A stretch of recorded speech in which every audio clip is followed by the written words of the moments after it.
คัมภีร์ห้าห่วงสู่ชีวิตไร้พ่าย The Books of Five Rings ครับ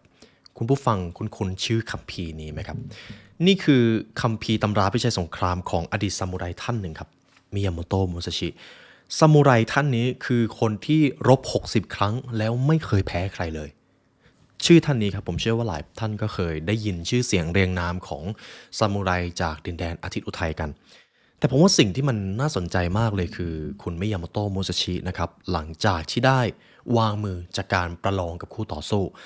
เขาได้เขียนคัมภีร์เล่มหนึ่งซึ่งเป็นคัมภีร์ธาตุทั้ง5ครับคัมภีร์นั้นแฝงเร้นไปด้วยถึงศิลปะการต่อสู้และศิลปะการใช้จิตวิญญาณของตัวเองรวมไปถึงการสร้างจิตวิญญาณด้วยแข็งแกร่งคัมภีร์5ห่วงแบ่งออกมาเป็น5ธาตุกับคุณผู้ฟังดินน้ำลมไฟและธาตุสุดท้ายครับทรงพลังมากความว่างเปล่าครับผมเลยอยากจะนำปรัชญานี้มาให้คุณผู้ฟังและถ้าทุกท่านฟังปรัชญานี้จบท่านจะรู้ว่าในคัมภีร์นี้มันมีอะไรซ่อนเร้นอยู่เยอะอย่างยิ่งครับต่อไปนี้ผมจะสรุปบทเรียนทั้ง5ห่วงหรือ5วงผมชอบชื่อคัมภีร์5วงนะครับผมจะมาเริ่มที่คัมภีร์แรกครับท่านมิยาโมโตะมุซาชิได้เริ่มต้นเขียนคัมภีร์ดิน The Book of Earth คัมภีร์ดินคือตัวแรกที่ท่านมิยาโมโตะมุซาชิได้เขียนลงไปนะครับเราจะมาหาคำตอบกันว่าคัมภีร์ดินคืออะไรคัมภีร์ดินครับหรือห่วงดินเป็นคัมภีร์ที่เน้นความสำคัญของพื้นฐานและรากฐานที่มั่นคงในการต่อสู้คุณผู้ฟังลองนึกภาพซามูไรสู้กันนะครับดาบซามูไรมันคมไหมครับแล้วถ้าทุกท่านเคยดูหนังอะไรก็ตามที่เกี่ยวกับเรื่องซามูไรจริงๆมันน่ากลัวมากนะครับในสถานการณ์จริงเพราะถ้าดาบฟันไปโดนส่วนใดของร่างกายก็คือขาดเลยผมนึกถึงหนังเรื่องหนึ่งก็คือหนังโชกุนนะครับในฉากที่มิยาโมโตะมุซาชิสู้กับใครสักคนซึ่งมันน่ากลัวมากแล้วครับในการสู้ของซามูไรถ้าคุณเพลียงพล้ำและรู้ว่าคุณไม่รอดแน่ๆคุณจะมีโอกาสเขาเรียกว่าทำฮาราคิริครับคว้านท้องตัวเองแล้วจะมีซามูไรคู่ต่อสู้คอยฟันหัวเพื่อที่จะไม่ให้คุณเจ็บปวดมันดูน่ากลัวไหมครับแต่นั่นคือซามูไรครับซึ่งในสถานการณ์จริงถ้าจิตใจคุณไม่แข็งพอคุณจะแพ้ได้ง่ายหากคุณพลาดแม้แต่เรื่องของท่าทางพื้นฐานการยืนของคุณเพียงเสี้ยววินาทีหัวคุณอาจจะขาดได้เลยและมันคือเหตุผลว่าทำไมการรบของซามูไรมันเป็นการรบที่ดูทรงพลังและไม่ว่าเวลาจะผ่านไปนานขนาดไหนพวกเขาก็จะยังดูลึกลับและน่าค้นหาอยู่เสมอซึ่งท่านมิยาโมโตะมุซาชิได้กล่าวเอาไว้ว่าในการทำการรบในตำราพิชัยสงครามของซามูไรท่าทางในการรบสำคัญอย่างยิ่งรวมไปถึงท่าทางการใช้ชีวิตด้วยครับคุณผู้ฟังผมว่าตรงนี้น่าสนใจมากสมมติคุณผู้ฟังสวมหมวกตัวเองเป็นซามูไรนะครับหากท่าทางของคุณไม่ได้ดูน่าเกรงขามคุณอาจจะแพ้เลยครับคุณจะต้องมีบุคลิกที่น่าเกรงขามก่อนที่จะรบด้วยซ้ำซึ่งในทุกวันนี้การใช้ชีวิตจริงก็อาจจะต้องพึ่งพาคัมภีร์ดินครับบุคลิกของเราในการที่จะไปประจันหน้ากับคู่ต่อสู้หากบุคลิกของเราดูไม่ดีดูอ่อนเรี่ยวแรงเราก็อาจจะถูกมองว่าไม่มีพลังและเราก็อาจจะเพลียงพล้ำได้ง่ายนั่นเองซึ่งท่านมิยาโมโตะมุซาชิได้เรียบเรียงออกมาผมสรุปมาให้ดังนี้ครับคัมภีร์ดินส่วนแรกก็คือท่านจงรู้จักตนเองและสถานะของตนมิยาโมโตะมุซาชิเน้นให้เรารู้จักและเข้าใจตนเองครับคำว่าเข้าใจตนเองในที่นี้จุดแข็งของคุณคืออะไรจุดเด่นที่คุณมีคืออะไรแล้วจุดด้อยที่คุณควรหลีกเลี่ยงในตัวเองคืออะไรรวมถึงความสามารถและข้อจำกัดของคุณคืออะไรนี่คือการรู้จักตนเองครับมันเป็นรากฐานสำคัญที่จะทำให้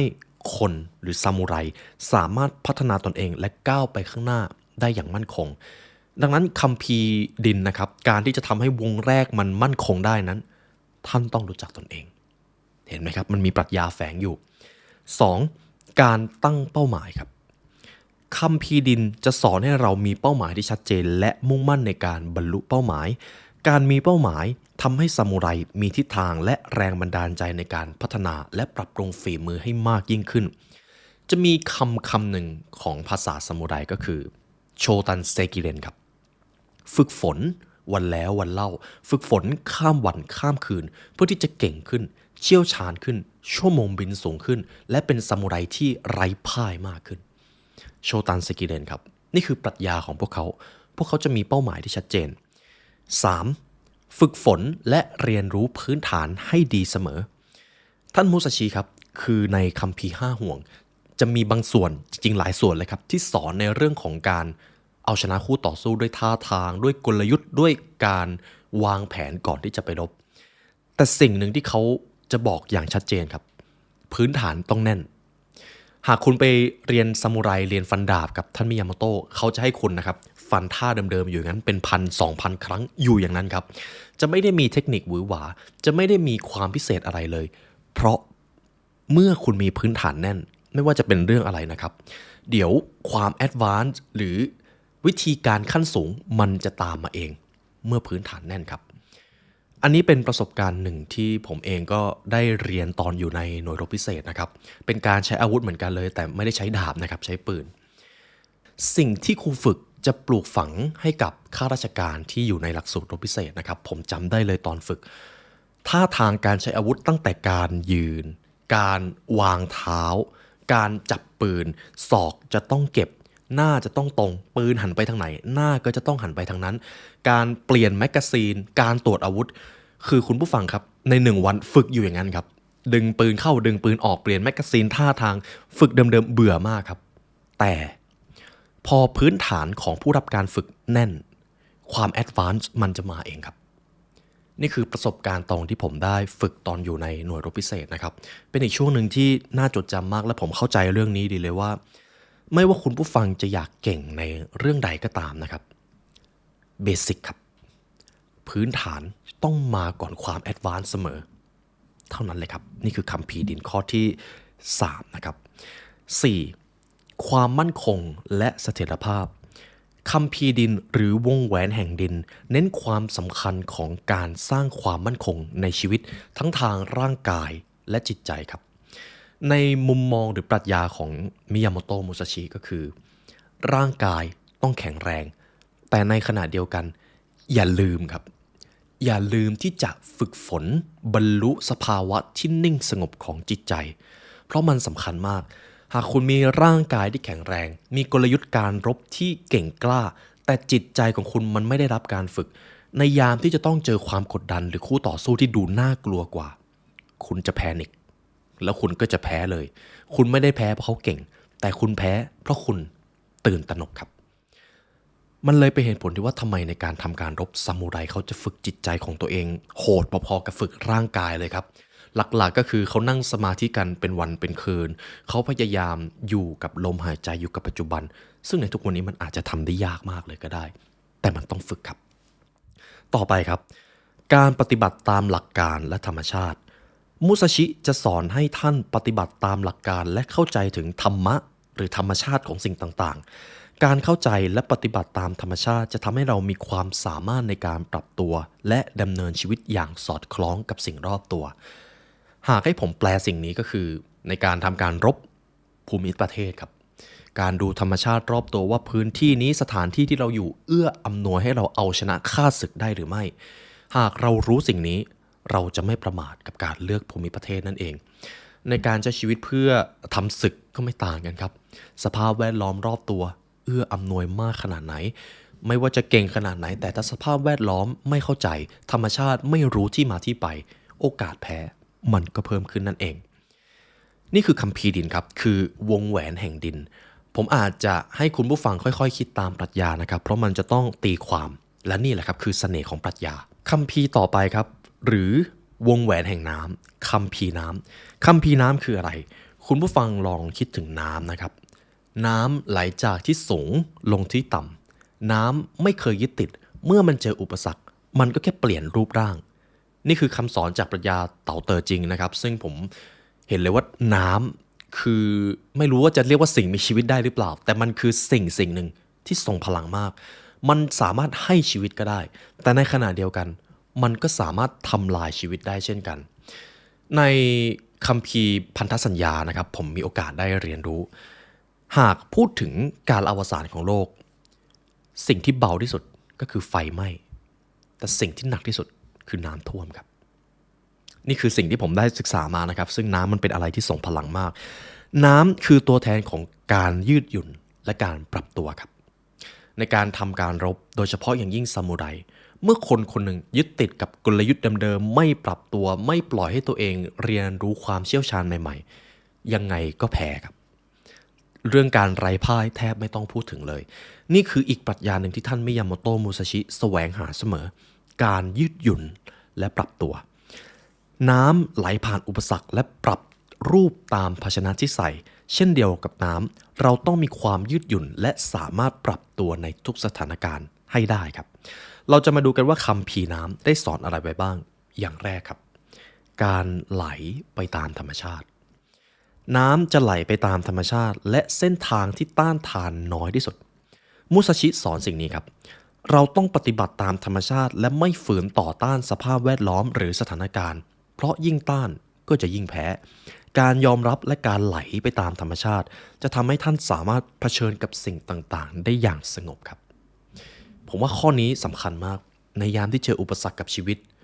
ปล่อยให้ตัวเองดื่มด่ำหรือยอมรับกับอุปสรรคเหล่านั้นไปก่อนเมื่อถึงวันหนึ่งคุณจะหาทางออกเจอแต่ถ้าคุณต่อต้านอุปสรรคหรือบททดสอบในชีวิตถ้าต่อต้านนะครับคุณจะยิ่งเครียดคุณจะยิ่งทุกข์คุณจะยิ่งไม่มีความสุขเพราะคุณไม่ปรับตัวและยืดหยุ่นนั่นเองอย่างที่สองครับ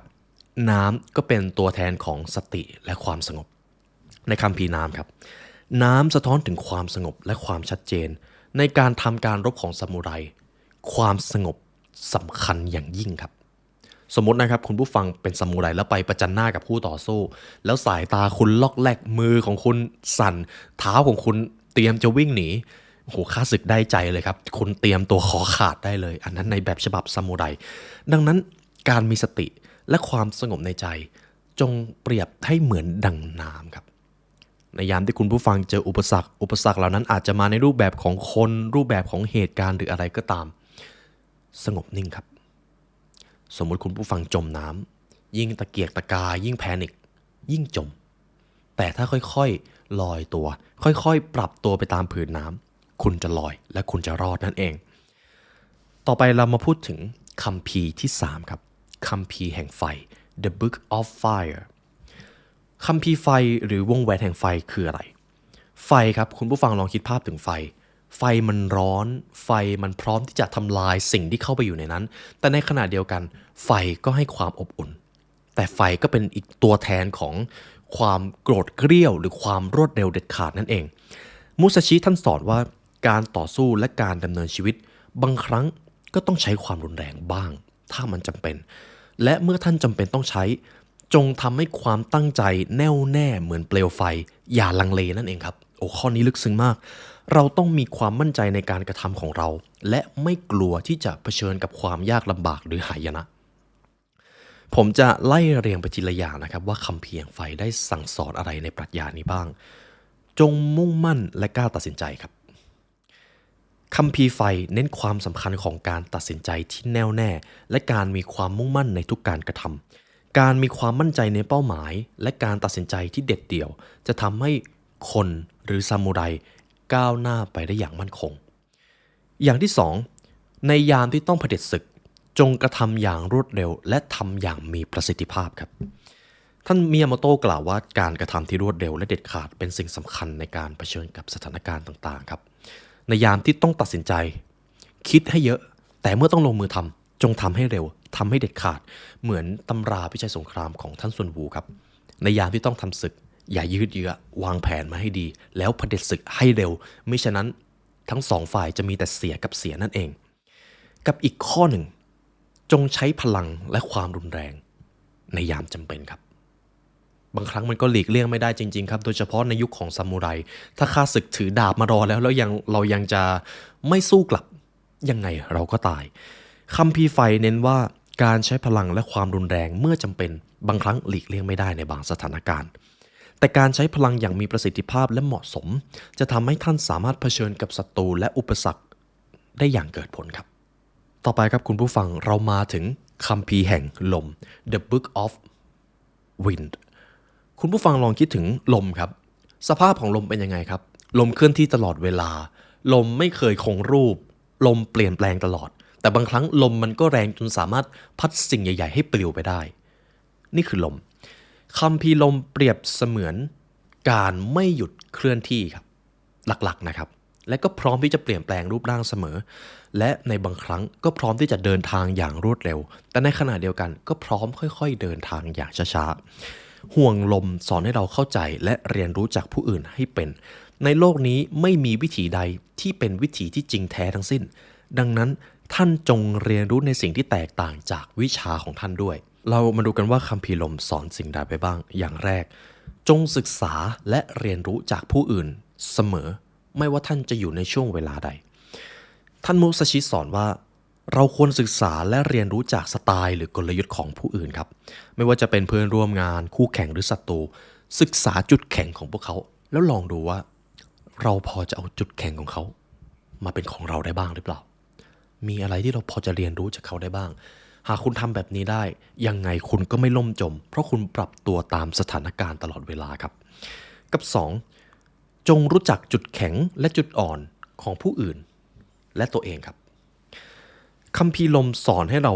รู้จักจุดแข็งและจุดอ่อนเพื่อใช้เป็นสิ่งสำคัญในการวางแผนและตัดสินใจ3คือการเปรียบเทียบการปรับตัวและจงใช้ปัญญาในการตัดสินใจคัมภีร์ลมครับจะเน้นการใช้ความรู้และปัญญาในการตัดสินใจรวมไปถึงการวางแผนการมีความรู้และปัญญาจะทำให้คุณมองเห็นโอกาสจะทำให้คุณไม่เขาเรียกว่าดำดิ่งอยู่กับอุปสรรคนานจนเกินไปจงเป็นเสมือนดั่งลมเมื่ออุปสรรคมาจงค่อยๆเคลื่อนที่อย่ายึดติดอย่าคิดว่าสิ่งที่รู้สิ่งที่มีสิ่งที่เชื่อจะใช้รับมือได้กับทุกสถานการณ์กฎของโลกนี้ไม่ได้มีเรื่องราวแบบนั้นอยู่นั่นเองเมื่อใดก็ตามที่ซามูไรยึดติดกับวิชาของตนเขาแพ้ตั้งแต่วินาทีนั้นแหละครับนี่คือปรัชญาคัมภีร์ลมนะครับทีนี้เรามาดูปรัชญาหรือคัมภีร์ที่มีความลึกซึ้งที่สุดครับคัมภีร์ที่5คัมภีร์แห่งความว่างเปล่า The Book of Emptiness ห่วงแห่งความว่างเปล่าคืออะไรทำไมตอนแรกผมถึงบอกว่าความว่างเปล่าคือถ้าเรียกเป็นธาตุนะครับมันก็คงเป็นธาตุที่แข็งแกร่งที่สุดเพราะถ้าไม่มีความว่างเปล่าทุกสิ่งจะไม่สามารถดำรงอยู่ได้เลยห้องที่ว่างเปล่าสามารถทำให้สิ่งของหรือเฟอร์นิเจอร์มาวางได้แต่ถ้าห้องไม่มีความว่างเปล่าเฟอร์นิเจอร์ก็จะไม่มีทางเข้ามาอยู่ได้ทุกท่านพอจะเห็นภาพผมไหมครับนี่คือความว่างเปล่าซึ่งโลกหรือจักรวาลถูกสร้างขึ้นมาจาก Space แปลว่าความว่างเปล่าหากไร้ซึ่ง Space จักรวาลก็มิอาจดำรงอยู่นี่คือเหตุผลครับทำไมความว่างเปล่ามันเป็นคัมภีร์ที่ทรงพลังมากสิ่งนี้ท่านมุสชิเปรียบเปรยไว้แบบนี้ครับความว่างเปล่าเป็นสภาวะของการรู้แจ้งและความเข้าใจที่เหนือกว่าจะเรียกว่านิพพานก็ได้ครับในของทางปรัชญาพุทธแต่ความว่างเปล่าอาจไม่ได้หมายถึงการไม่มีอะไรแต่เป็นการปราศจากการยึดติดและการปล่อยวางเพื่อให้ท่านเห็นความจริงและตัดสินใจได้อย่างชัดเจนท่านจะต้องปล่อยวางจากทุกสิ่งหากท่านยึดติดท่านจะมีอคติท่านจะไม่สามารถตัดสินใจหรือสู้รบได้อย่างเฉียบคมเลยการทำสมาธิและการฝึกจิตจะทำให้เราสามารถเข้าถึงสภาวะของความว่างเปล่าได้มันคือความสงบนั่นเองครับแต่สุดท้ายแล้วในการทำการรบหากไร้ซึ่งความว่างเปล่าจิตวิญญาณย่อมถูกกัดกินด้วยความวิตกกังวลสุดท้ายผู้นั้นจะพ่ายศึกจนถึงแก่ความตายครับนี่คือคัมภีร์แห่งความว่างเปล่าเป็นคัมภีร์ที่ถูกเขียนน้อยที่สุดแต่กลับลึกซึ้งมากที่สุดครับคุณผู้ฟังนี่คือเรื่องราวจากคัมภีร์5ห่วงที่ผมนำมาเรียนรู้กับคุณผู้ฟังและเชื่อเป็นอย่างยิ่งว่าถึงแม้ผมอาจจะไม่ได้แปลบางความหมายตรงๆแต่หลายท่านจะตีความแตกต่างกันไปตามปรัชญาชีวิตของแต่ละคนเองครับและเช่นเคยครับหากทุกท่านฟังมาถึงตรงนี้ตัวผมรู้สึกยินดีและเป็นเกียรติอย่างยิ่งที่เรามีโอกาสได้มาเรียนรู้ด้วยกันหากอยากใช้เวลาเรียนรู้ให้ลึกซึ้งกว่านี้ครับทุกท่านสามารถเรียนรู้ได้ผ่านพรีเมียมคอนเทนต์ของ The Library ครับในที่อย่างนั้นมีทั้งตำราความสำเร็จตำราการพัฒนาตัวเองรวมไปถึงตำราจิตวิทยาที่บางศาสตร์ผมก็ไม่สามารถเอามาพูดออกสื่อได้สามารถติดตามได้2ช่องทางนะครับภูมิใจอย่างยิ่งที่เราจะได้มาเรียนรู้ในพรีเมียมคอนเทนต์ด้วยกันสามารถจอยผ่าน YouTube Membership หรือจะจอยผ่านเว็บไซต์ก็ได้ในเว็บไซต์จะมีฟังก์ชันพิเศษที่เรากำลังพัฒนาอยู่นะครับและเดี๋ยวผมจะมาเฉลยว่าในนั้นมีอะไรและเช่นเคยครับในวันนี้ได้เวลาอันสมควรแล้วทีมงาน The Library Learn และตัวผมไลออนยุวสิงห์ขอกล่าวอำลาทุกท่านไปก่อนขอให้วันนี้เป็นวันที่ดีของทุกท่านครับสวัสดีครับ